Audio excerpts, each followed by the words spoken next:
به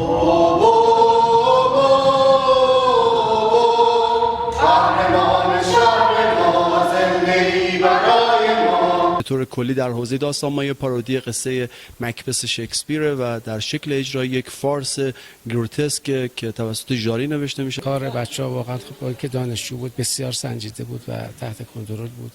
این شخصیتی که من بازی میکنم به نام مادر اوبو خیلی شباهت داره به لیدی مکبث در واقع. مشخص بود با تمرینات مستمر و خوبی که داشتن تونستن این نمایش سخت رو به روی صحنه بیارن.